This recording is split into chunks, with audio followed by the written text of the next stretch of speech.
Hello, good morning. Thank you, everyone. Thank you for joining our webinar. My name is Beverly Sutherland. I'm the founder of Ed Technology Funds. And today we're going to continue our webinar series on simplifying the E-rate process using our ErateDocX app. ErateDocX is a cloud-based documentation management app that's been specifically designed for the E-rate program. In our first webinar, we talked about using ErateDocX for your PIA reviews. Today, we're going to talk about using ErateDocX to review your funding commitments. With that said, we're going to go to the agenda.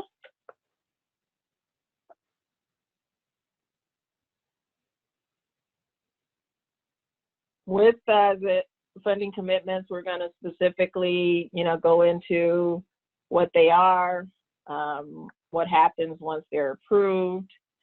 We have a demo of a few scenarios that happen during, based upon our experience with getting funding commitments for our clients. We're also going to talk about what to do after you have reviewed your funding commitment and the options for next step. We'll give you a little bit more information on ErateDocX. And with that said, I'd like to introduce our panelists. Again, my name is Beverly Sutherland. I've been around the E-rate program for many years. I started the company because I wanted to leverage my background in data communications to try to help communities and specifically to help build out infrastructures in schools and libraries. And so it's been an interesting journey.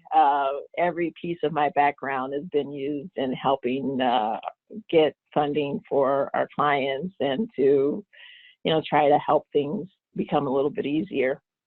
Also joining us is Diana Zarillo. She is an E-rate consultant and an account manager. Diana brings a wealth of experience to the panel. She is a former PIA reviewer, and she also has a lot of experience with, heightened reviews, such as the cost-effective or the selective reviews. Cindy is our not only a consultant and manages special accounts, but she's our spreadsheet guru. She has a wealth of experience in all aspects of everything E-rate, especially looking at the funding commitments down at the penny level if we need to. Reginald Myers is our marketing communications manager. He, in addition to, all the communications work that he does in getting information out to our clients, he was very instrumental in the launch of the ErateDocX app. With that said, I'd like to turn the presentation over to Reggie for a few housekeeping pieces of information. All right, thank you, Beverly. Again, thank you guys so much for joining us today. Before we dive into today's topic, I just want to go over a couple of quick housekeeping items.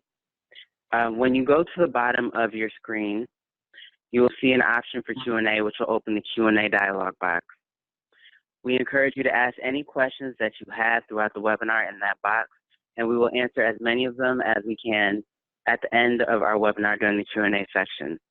Please note that we won't be taking any questions through the chat function or the raise hand feature, only the Q&A option. Also, I wanted to let you know that today's webinar is being recorded, and the recording will be available after this webinar, through email. In addition, the recording of this webinar will also be uploaded to our websites, both edtechnologyfunds.com and ErateDocX.com. And with that, I'm going to go back over to Beverly Sutherland to begin the overview.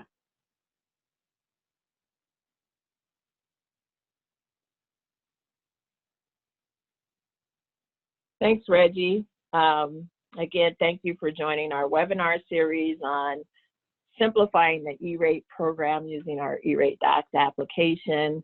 As many of you know, there is just a ton of documentation that is generated for each application and funding year in the E-rate program.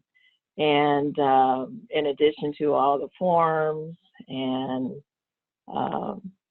PIA review, dialogue, and vendor communications, you have your asset registries and your invoicing and payments. It could be onerous. And the documentation challenge, if you go to the next slide, is really how do you manage all of these documents every year, knowing that, you know, there's different departments that are involved in, so many different departments within an entity that's involved in the E-rate process. Some of you have consultants, you have other third-party vendors that you also receive information from. You also have to take into account, you know, how do you want to retain your documentation for the purpose of maintaining compliance, whether that is compliance with the USAC or FCC rules, or many of you have requirements that are particular to your county or your district or your state level. So the documentation challenge, ultimately you want to be able to manage your outcomes, measure your outcomes. You know, how do you, at some point, you know, you want to make sure and understand how the funding that you receive from the E-rate program is impacting your community, your school, your library, and your communities. You know, whether that's, you know, performance, whether that's increased bandwidth for library patrons, whether or not you're ready for the next generation of technologies like security, cameras, and all the things that are IoT devices, and the next generation of curriculum, which may include some augmented reality.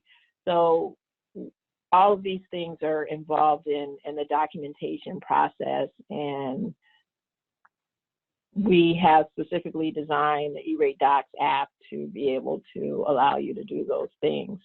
The ErateDocX app was specifically designed so that all of your documentation is centralized by funding year. It's cloud-based and it allows for accessibility from many, many different organizations or people within your organization or whoever you would want to give access to. It's scalable. As your organization grows or contracts, you can manage that part of it as well. And the most importantly is being able to sustain your documentation over a minimal 10-year process. Next slide.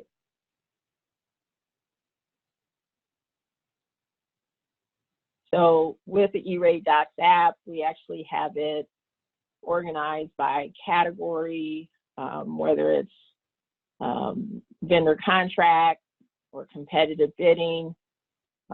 It's simple, intuitive, browser-based dashboard where the documents are tracked by funding year with the highest level of security through Amazon Web Server. Again, we developed this application based upon our experience with our clients over the last 10 years and helping them through various audits, reviews, and compliancy issues. Next slide. So, you know, the challenge of you know, once you have gone through all the steps of the process with your competitive bidding, your initial funding request and determining what your needs are, and your competitive bidding and you know, your PIA review, and you finally get your funding award. And it seems like it takes forever sometimes, but eventually it does come. And it usually happens after the PIA review process.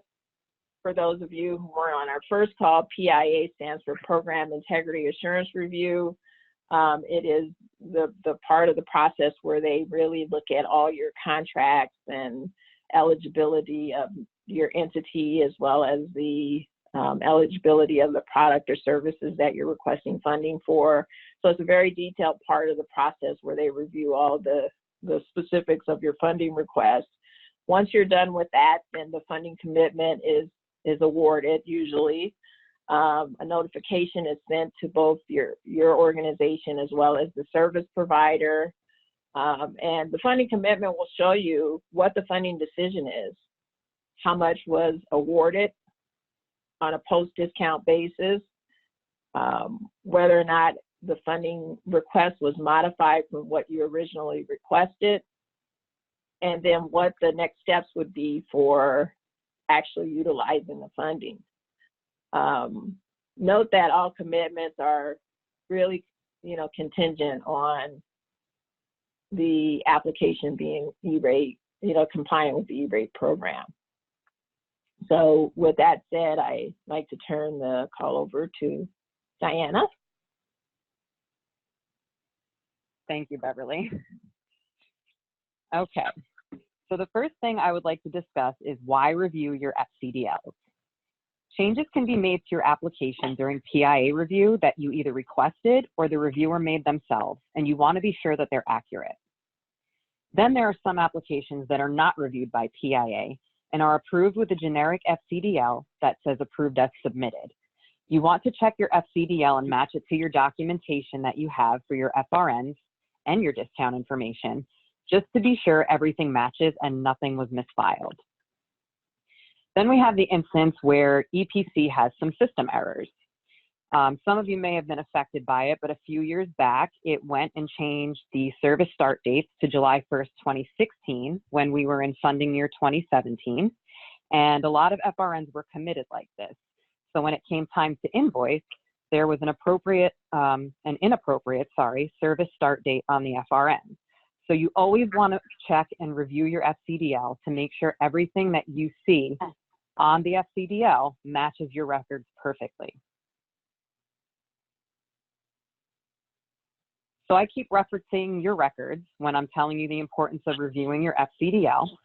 These records might include the certified Form 471 application, the Item 21 attachment, contract, or monthly bills you use to create your funding requests, any adjustments that you requested from PIA, such as reducing your FRNs to bring an entity within its allowable Category 2 budget, any records that you keep for your RAL to be sure that the changes were indeed made and made correctly. Some other documents that you might need are your student count or square footage verification documents to show that you can support what you've entered on the application, or anything for your NSLP documentation that supports your discount. So next, I want to take a look at 4 different scenarios for funding commitment decision letters. The first is going to be an approved as submitted application. While looking at this FCDL, I'm going to go through the sections of the letter with you so you know what you're going to be looking at. The next scenario is a modified funding request. The third is a denial, and then the fourth is a global change to the application. So to find your FCDL, you can go into the compliance folder for your current funding year in ErateDocs, where you would have saved your FCDL. So here under the tag USAC notification letter, we see approved FCDL. We're going to click to download. And once it's downloaded, we're going to open it up. And let's review it. So the first page of your FCDL lists the post-commitment amount for which the application has been funded. It explains that this notice is being sent to both the applicant and the service provider so that you're both aware of any post-commitment changes and so that the applicant and the service provider can work together to complete the funding process for the requests. It goes on to list the next steps. First is to determine with the service provider if the bills are going to be discounted or if reimbursement will be requested from USAC after paying the full cost for the services received. Next would be to review the SIPA requirements and submit your Form 486. The following step would be to invoice USAC either by the bear or the SPI method of invoicing. The second page then begins instructions for the appeals process. There are 60 calendar days from the date of the letter to submit an appeal or request a waiver of decision. The third page goes on to explain program rules. It states that the applicant's obligation to pay the non-discount portion of cost for the eligible products and services, and the applicant's receipt of the funding commitment is contingent on their compliance with all statutory, regulatory, and procedural requirements and FCC rules. USAC may be required to reduce or cancel funding commitments that were not issued in accordance with these requirements. So they could possibly go and after your application has been committed and request funds be returned.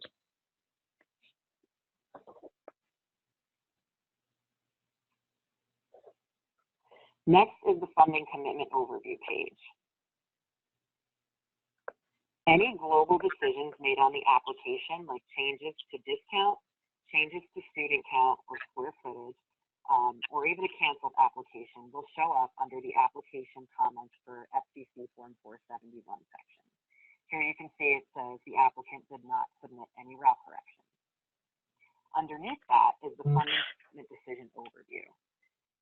So next is the funding commitment overview, and let me know if I cut out again. I apologize.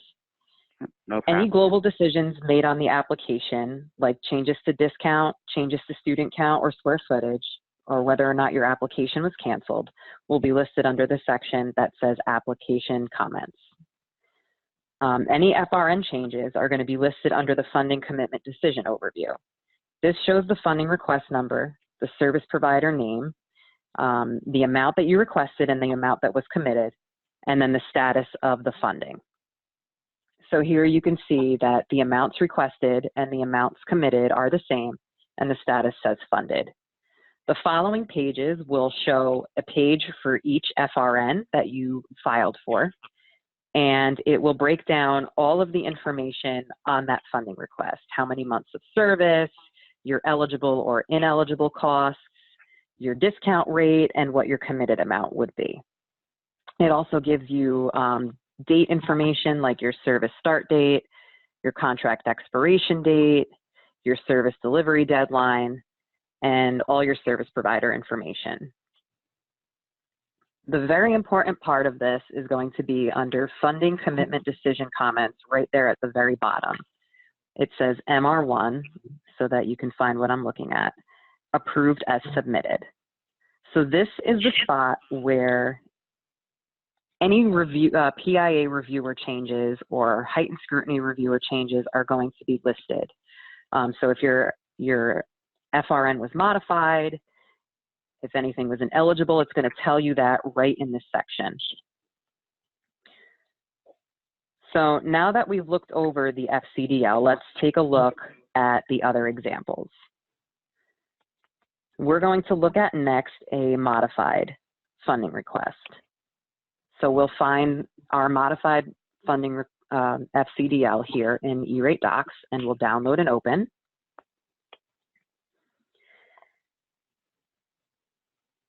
And now that it's open, we're going to go right to the fourth page since you've already seen what the rest of the letter looks like. And once we're on that fourth page, we're going to take a look at the funding request overview, funding commitment decision overview, I apologize. So here you'll see the amount requested was $154,641.21, and the amount committed was $25,875.86. The other two FRNs were canceled. So now we want to make sure we know why this happened. So we're going to scroll down to the first FRN breakdown, and we're going to take a look at what the PIA reviewer wrote in. And basically here on this example, the documentation that was submitted to support the funding request had a different amount than what was being requested. So the PIA reviewer went and reduced the funding request to match the documentation. So now we're going to look at the next FRN that was canceled. And those two happen to be canceled because of a route request. So it will tell you right underneath, canceled in consultation with the applicant. So the next example I'm going to show you will be when your funding request gets denied. So when we open that denial FCDL up from ErateDocs,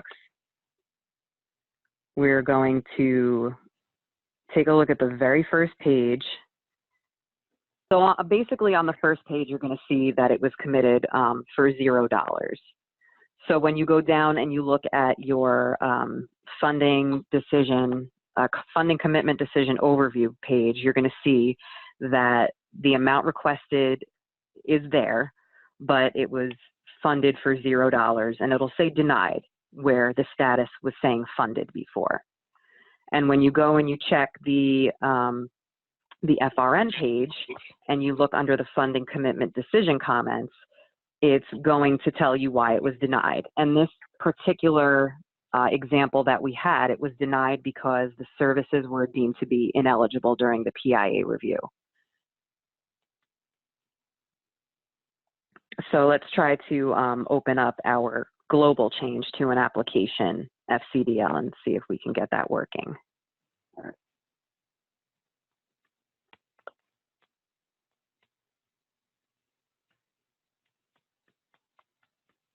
So I'll just explain what a global change would be, and that's going to be a change to something on the application, not necessarily the funding request. So it could be a change to a student count or square footage on a library. It could be a change to NSLP information that changes the discount. So then it's going to let you know that there was a discount change. If you need to add or remove an entity, you'll see that it was done under this section. And that was the section that was on page 4 of the other FCDL that we looked at that said application comments. So under there, you'll see that, you know, the entity number and name of the entity that, let's say, that you requested to add will show up underneath there stating that it was added to the application. So you just want to check and make sure that it's the correct entity, and then that should take care of your global change. So I'm now going to turn it back over to Reggie, who's going to discuss a helpful feature. Before we go back and talk about the next steps, I just wanted to give you guys a look at this great feature that ErateDocs has called the Document Support Generator. So in order to, you know, find the documents that you need efficiently, we have this tool called the Document Support Generator, which lets you see all of the documentation you have for a selected funding year. So when you go over to the Document Supports tab up top, and you will see the Document Support Generator, it'll ask you to choose a funding year that you want to see the report for. So you'll choose a funding year and click See Document Support. And this will give you a look at all the documentation that you have for each category of documentation for that funding year. Right. And even better than that, you don't just have to look at the report on the screen. You're also able to generate a PDF report as well. So you see in the top right-hand corner where it says Generate PDF Report, it'll generate a download for you. And once it's done, you have this well-organized report here that you can share with your team members, any other department within your organization that is going to be a part of your E-rate process, as well as any other internal stakeholders. And with that said, I'm now going to turn it over to Cindy, who is going to take you to the next steps of what you need to do after reviewing your funding commitment decision letter. Okay, thank you, Reggie. I'm going to talk about once you have reviewed your FCDL and if everything looks good, then we want to move forward with filing the FCC Form 486. The 486 basically will notify USAC of the start or delivery of eligible service, therefore making it possible for the vendors to begin applying discounts to your services. It also certifies an applicant's compliance with SIPA, and keep in mind that the 486 must be filed no later than 120 days after services start or the FCDL is issued, whichever is later. We suggest that even though you may need to file an appeal, service sub, or other changes to your FCDL and how it was approved, that you still go ahead and file the 486 regardless. The reason being is you don't want to go past that 120 days and then impact the amount of funding, which USAC has the right to reduce your funding if you go past the 120 days. If after reviewing your FCDL, you realize that you need to file an appeal, then you can go ahead and do so. The timeline for that is 60 days from when the FCDL was issued. And first would be to file the appeal with USAC. After USAC issues a ruling, then applicants can appeal to the FCC if necessary. And make sure that when you're completing your appeal, that you include any supporting documentation, such as forms or correspondence that you may have received during the PIA process review, where maybe something was told to you differently, and at the end it showed up during the FCDL as something else. So just make sure that you keep that documentation with you and then apply it to the appeal as your supporting doc. And now I'm going to hand it over to Reggie so he can go to the next step in our process here. Thank you, Cindy. So I know we covered some information about ErateDocs earlier in the webinar, but I wanted to just talk a little bit more about using ErateDocs because it has a number of features that'll make the E-rate application process so much easier for your organization. You know, with ErateDocs, you can manage all of your documentation in one secure and centralized location. The app features enable you to organize your records by funding year and category, making them easy to retrieve when necessary. As we showed you before, the app has the documentation reports generator, which will let you see all of the documentation that you have stored for any given funding year, and even give you a downloadable version that you can share with your team members. In addition to those great features, one of the benefits of using ErateDocs is that you can have complete control over who can access your E-rate records at any time, which is critically important because we recognize that with the E-rate process, there are many teams coming together on many different levels to work and make sure that the process is completed successfully. So we talked about ErateDocs some, but we also wanted to let you know what other people are saying about ErateDocs as well. I'm going to give you a minute or so to go over these.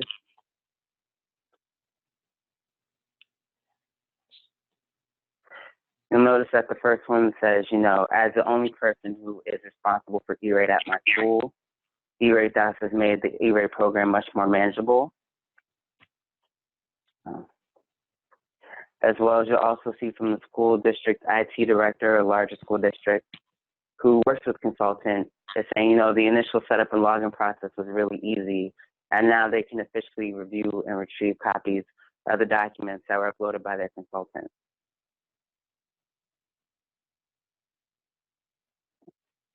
So one of the things about ErateDocs when we were developing the product that we want to be sure of is that the product will be affordable for all applicants, from the large school districts and library systems down to like the small charter schools.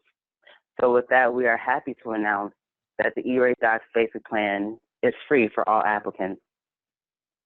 To sign up for a free account, visit info.eratedocs.com/free-account.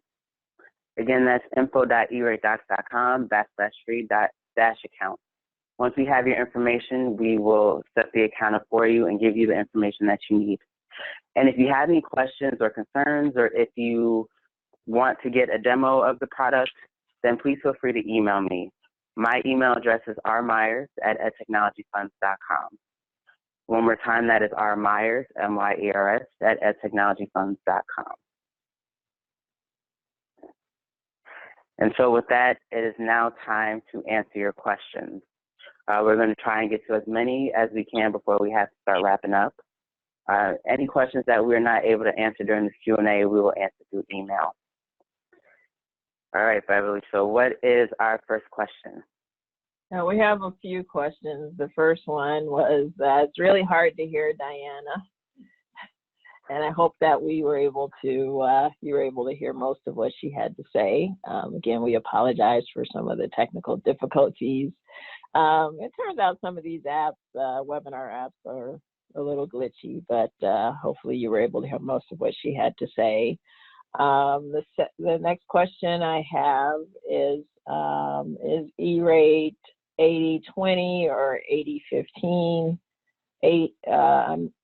Discount rate, I'm assuming. And the answer to that is it varies depending on the applicant and the data on the National School Lunch Program that's available or that's provided to the program. So your discount rate depends on your enrollment along with your number of students that are eligible for free and or reduced lunch. Another question we have is how long do we need to store our documents? And the answer to that is the FCC requires that documents be stored for 10 years after the end of the funding, the funding year in which it was received. So documents for funding year 17-18, which ends in June 30th, 2018, will need to be stored for 10 years after June 30th, 2018. So that would be till 2028, June 30th, 2028. Another question we have is there additional training for ErateDocs? Absolutely, absolutely. If you go through the link that Reggie provided or send him an email, we can certainly set up a separate session for you to learn more about the ErateDocs program. And if you need my email again, it is rmyers@edtechnologyfunds.com. If you reach out to me and let me know that you want to get a demo or have any questions, I'll be sure to get back to you. Be happy to help you get started. Okay. Okay, I have a few more questions here. Will consultants be able to use the program for free for their applicants? Absolutely. We will enable consultants to register and set up accounts for their applicants. And we have some specific information for that, so please feel free to email Reggie. Next question is, how soon can you reapply for E-rate funding again? How about about E-Rate Funding Circle.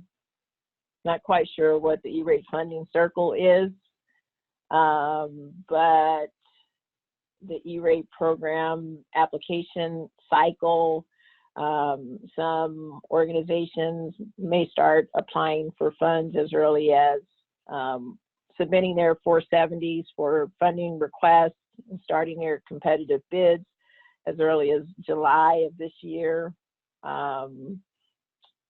Typically, the FCC opens the window for submitting your 471, which concludes your competitive bidding, so, which includes your vendor selections and the final form for your the application process.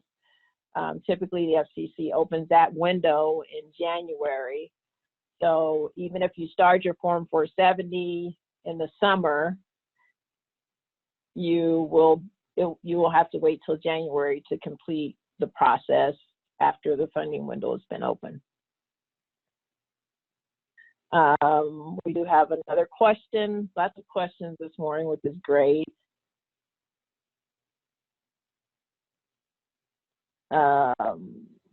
What's in the basic package of ErateDocs?